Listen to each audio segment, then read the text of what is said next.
So, Queen Camilla was just forcibly removed from a high-level summit at Buckingham Palace, and the real backstory is far more complex than the shocking headlines suggest. Look, we aren't just talking about a random rumor whispered by an unnamed court insider. This is reportedly set to dominate the front page of tomorrow's newspapers. And the specific details leaking out of that conference room are absolutely staggering. Prince Edward, the Duke of Kent, caught the entire room off guard by reading the final testament of his late wife, legally transferring decades of the Kent family's patronages and historical legacy straight to Catherine, the Princess of Wales. Camilla's subsequent outburst was so incredibly volatile that King Charles felt compelled to order her removal. That actually took place, according to this breaking report. It really happened. But before we dive into the details, if you are new to the channel, make sure to hit that subscribe button right now so you don't miss a single update on this developing story, because this internal feud is far from finished. Let us begin by breaking down the room itself, because the setting dictates the gravity of the situation. You have King Charles presiding over an official council meeting regarding the reallocation of the Kent family properties and charitable honors. He is trapped in an agonizing scenario, right? On one side lies his ultimate obligation to the crown, while on the other are the deep fractures tearing through his own household. Camilla is positioned directly beside him.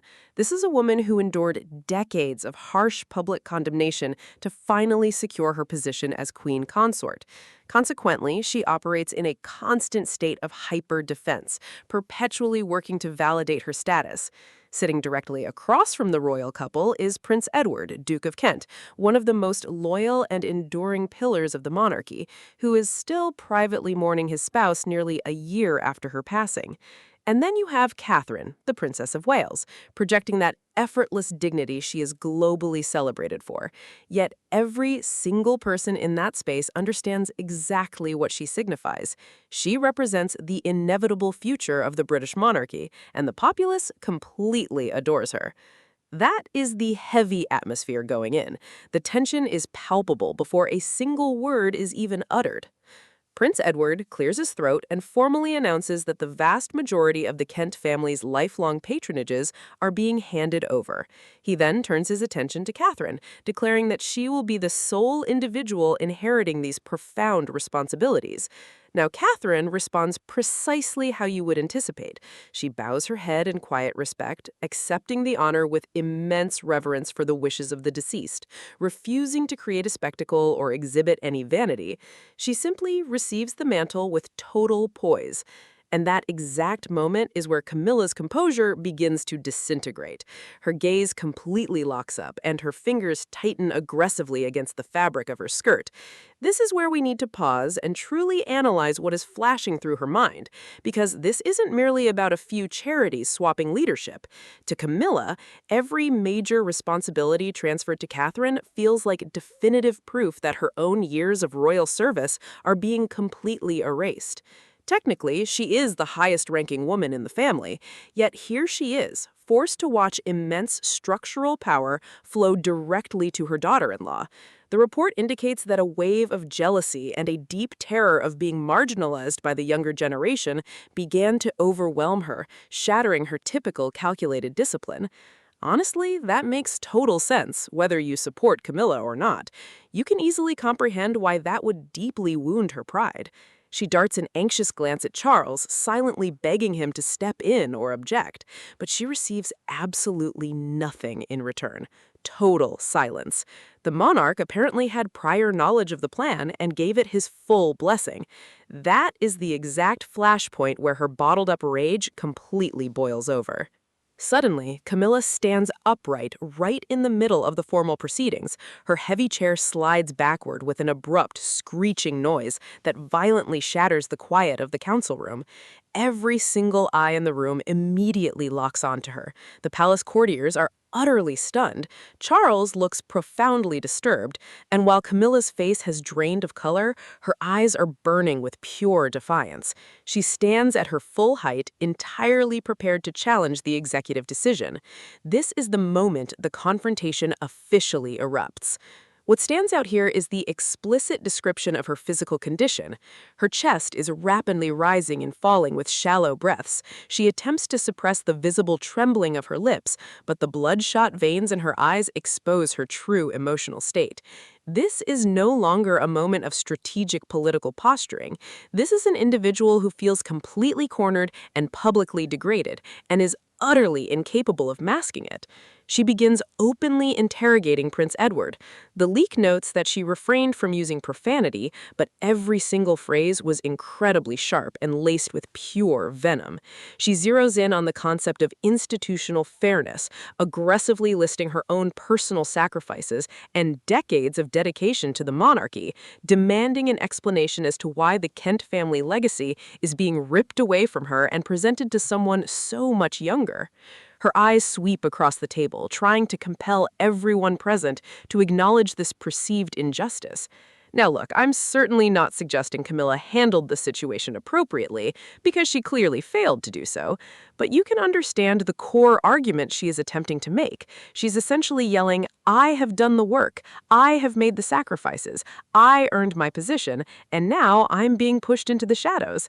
Whether that perspective is accurate or not is a totally different debate, but that is her absolute conviction in that moment.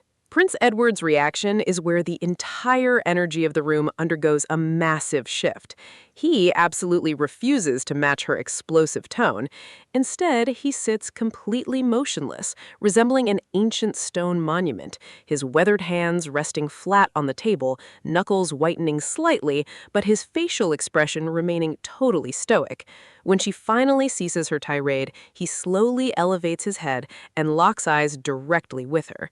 His response is basic and firm. He explains that he did not come to this meeting to distribute political power or hand out personal favors.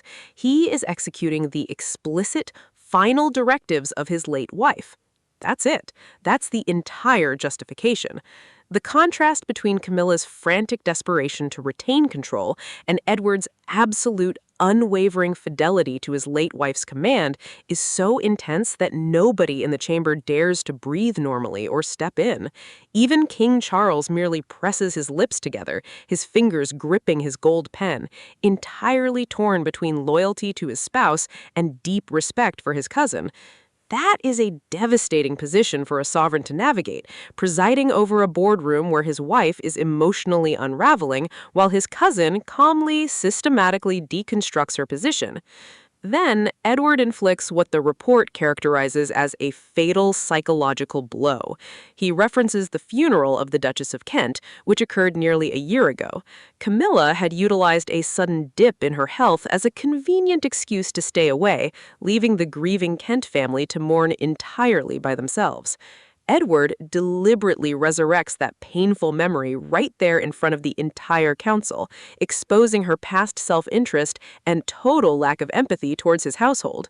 But he doesn't merely highlight Camilla's absence, he shifts his gaze over to Catherine, who has remained seated in perfect, dignified silence throughout the entire ordeal. He explicitly points out that while the reigning queen consort chose to avoid her obligations, it was Catherine who voluntarily stepped into the void, assumed Camilla's responsibilities, executed the critical royal rituals, spearheaded the funeral procession, and consoled the heartbroken family with genuine warmth.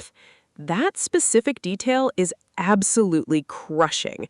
This isn't about grand titles, official hierarchy, or who married into what position. This is about who actually showed up when it mattered. A year ago, Catherine showed up, and Camilla simply failed to do so. And now that glaring contrast is being laid completely bare before the most influential power players in the United Kingdom. Edward's statements serve as a silent declaration that Catherine earned these honors, not merely because of a deathbed wish, but because she demonstrated her worth with real action, while Camilla discarded that exact same opportunity with her own choices. Camilla's face, which had previously been flushed with intense anger, instantly turns completely pale. Her lips move silently, but no sound comes out. She has completely backed herself into a corner, and she recognizes it. Yet Edward is not finished. Before Camilla can even begin to recover her composure, he delves even deeper into the final hours of his late wife. He recounts how the Duchess of Kent, even as her breathing became incredibly shallow on the deathbed, was deeply anxious about the long-term survival of the charities, arts programs, and veteran organizations she had dedicated her entire life to protecting. It was during those precise final moments that she placed her complete, unyielding confidence in Catherine. Now, to any rational listener in the room, this is the beautiful, sacred wish of a dying woman. But Camilla's mind, entirely corrupted by jealousy and paranoia at this juncture, interprets the information in a completely warped manner. She flatly refuses to believe the request is legitimate. In her twisted worldview, this entire situation is nothing more than a highly orchestrated piece of political theater. She becomes entirely convinced that the Kent family and Catherine formed a secret alliance, weaponizing the memory of the deceased to construct a deliberate political trap meant to strip away her authority. Her suspicions reach an absolute peak, and she completely loses control over her physical actions. Prince Edward completely stops arguing with words. He reaches inside his formal suit jacket and extracts an envelope crafted from parchment that is yellowed with age, yet has been preserved with immaculate care. He places it directly onto the table surface, and the report notes that an immediate, invisible weight seemed to descend upon every single person watching. He opens the document and displays the handwritten letter, complete with the authentic signature and official wax seal of the late Duchess of Kent. The penmanship is elegant, but visibly shaky due to her terminal illness, explicitly documenting every single instruction and her desire to hand over her entire institutional legacy exclusively to Catherine. This is the absolute final blow. Camilla's remaining arguments completely evaporate. Every single royal family member in the room, including King Charles, lets out a soft, collective sigh of confirmation upon recognizing the distinctive handwriting of the deceased Duchess. Camilla completely loses the absolute bare minimum of poise expected of a family matriarch. Her ears begin to ring, her heart pounds violently, and the royal dignity she spent decades carefully constructing is shattered in an instant. She feels precisely like a convicted criminal standing at the gallows, her inner greed and self-serving nature exposed completely before the entire royal court. Her face twists with a mixture of intense humiliation and fury, her breath escaping in ragged, frantic gasps, and she completely spirals into its state of total emotional hysteria. This is the exact moment where the situation escalates into something entirely unprecedented. In the middle of a private council chamber that has historically served as the ultimate sanctuary for strict royal protocol, the loud, choking sobs of the queen consort echo out, directly violating every established diplomatic code. The tears streaming down Camilla's face are not born from genuine remorse or a broken heart. They are the bitter, furious tears of an incredibly proud woman who has been entirely stripped of her weapons. She throws her shoulders backward, shaking uncontrollably, and in a deeply hoarse voice loudly condemns both King Charles and Prince Edward. She fiercely accuses the decision of being a calculated betrayal of a loyal wife who has consistently shared her husband's heavy operational burdens, claiming that they are actively conspiring to ruin her reputation and exile her into the dark, forgotten corners of the palace. The entire council chamber immediately plunges into a level of chaos completely unmatched in modern royal history. The surrounding courtiers sit on the absolute edge of their seats, their eyes darting rapidly between the reigning monarch and the hysterical woman, with absolutely nobody knowing how to properly manage a massive dynastic fracture being exposed so rawly. Charles raises his hand repeatedly, gesturing firmly for Camilla to stop, his expression filled with an equal mix of severity and desperate pleading, attempting to remind her of the decorum expected of a queen. But Camilla, entirely blinded by her intense thirst for institutional power and jealousy, ignores every single nonverbal warning. She lunges forward toward the conference table, her fingers clawing frantically at the legal documents, as if attempting to tear them into shreds. Her shouting turning increasingly high-pitched and shrill. She absolutely refuses to retreat, seemingly willing to sacrifice every ounce of her royal honor just to reclaim what she firmly believes belongs to her. At this exact moment, King Charles's patience finally snaps. He closes his eyes for a brief second, takes a deep, heavy breath, and makes an incredibly painful but entirely definitive choice. He turns his head and gives a sharp nod to the chief security guards stationed by the massive oak exit doors. Two royal guards, dressed in full formal attire, immediately step into the room, their heavy leather boots echoing coldly and unmercifully against the hard stone flooring. They march directly up to Camilla and firmly block her forward path, instantly assuming a formal escort posture to request her immediate exit from the council chamber.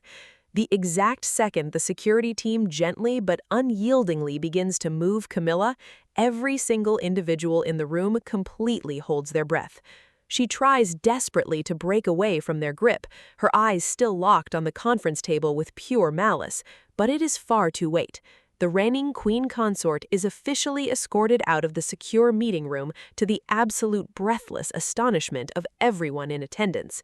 The heavy wooden door clicks firmly shut, completely cutting off her bitter, screaming lamentations and leaving behind a terrifyingly hollow, dead silence. This event marks an absolute unprecedented stain on her entire life as the king's consort. There is simply no other way to frame it. Regardless of your personal opinion of Camilla or whatever empathy you might harbor for her unique position, being physically removed from an official royal council meeting on the direct orders of your own husband, the king, is a level of public humiliation that is almost impossible to overstate. As the door locks shut and the echoes finally dissipate, Charles is left sitting completely motionless in the sovereign chair, his face deeply lined with absolute exhaustion and profound disappointment. But he remains the reigning monarch, and he does not possess the luxury of breaking down or delaying the state proceedings. He takes a long, highly measured breath, completely reclaims his internal composure, and offers a subtle nod to the royal secretary. Utilizing an official state document stamped with the historic red wax seal, Charles signs his formal approval for the transfer. From that precise second onward, Catherine officially becomes the legal custodian, manager, and chief director of a massive, sweeping network of royal patronages, arts development programs, veteran aid organizations, and philanthropic foundations that the Kent family spent multiple decades painstakingly constructing. The executive decision is completely final. Camilla's explosive outburst changed absolutely nothing about the outcome. Meanwhile, in an entirely different wing of the palace, Camilla is forced to confront the immediate fallout. She is completely confined to her private bedchamber, the entire space steeped in deep melancholy and absolute isolation. The report states that her frantic, aggressive resistance failed to alter the legal outcome, but managed to dismantle the very last shreds of dignity of a queen consort by her own doing. She gradually realizes that no matter how loudly she screamed or how intensely her inner fury burned, the cold, calculated wheels of royal authority turned relentlessly forward, halting for absolutely no one. A bitter, suffocating sense of total helplessness begins to gnaw at her psyche, slowly hardening her former pride into a dense, unyielding block of deep resentment as she watches from a distance the magnificent silhouette of Catherine ascending to new heights. Back inside the council chamber, the heavy atmosphere finally lifts. What follows next is an incredibly solemn and deeply moving historical ritual. Prince Edward rises to his feet very slowly, holding a small box crafted from deep blue velvet that has been worn down by time. With weathered, slightly shaking hands, he lifts the antique lid to reveal a priceless family heirloom, an exquisitely designed sapphire and diamond brooch that originally belonged to his late wife. The brilliant light radiating from the deep blue sapphire at the direct center, beautifully encircled by sparkling diamonds, seems to perfectly mirror the entire lifetime of noble dedication and grace of the late Duchess of Kent. Edward steps directly toward Catherine, his eyes reflecting an absolute, unshakable sense of trust. This moment is not merely about gifting a piece of expensive jewelry. This is the sacred entrustment of the entire spiritual legacy, compassion, and ultimate honor of the Kent family to the next generation. Catherine receives the artifact with immense decorum and deepest reverence. She slowly raises both of her hands to cradle the blue velvet box, her gaze completely fixed on the keepsake with intense emotion and gratitude. She fully understands that this historic brooch is now a powerful symbol of a massive institutional succession, a definitive validation of her continuously expanding role right at the absolute heart of the British monarchy. She presses the velvet box gently against her chest, offering a silent, solemn vow to dedicate her entire life to protecting and expanding the noble values left behind by the generations that came before her. What transpires immediately after this is just as critical as the events that took place inside that closed room. The official transfer ritual officially concludes, but the massive institutional repercussions ripple across the entire United Kingdom like a massive tidal wave. Catherine steps completely out of the palace council chamber with the stunning sapphire brooch glittering brilliantly on her lapel, and without wasting a single moment, she throws herself entirely into her new duties. Her mind is completely occupied by strategic development blueprints for the new patronages, alongside scheduling urgent meetings with executive representatives from various veterans groups and arts organizations. Every single gesture she makes radiates absolute confidence and poise while remaining entirely decisive. She fully recognizes that the single most effective way to honor the late Duchess of Kent's profound trust and completely obliterate any lingering institutional skepticism is through immediate, tangible results. This isn't about empty ceremony, this is about showing up and executing the work, the exact behavior Prince Edward pointed out she demonstrated at the funeral when Camilla flatly refused to do so. The public and mainstream media response is absolutely explosive. Within mere days, a vast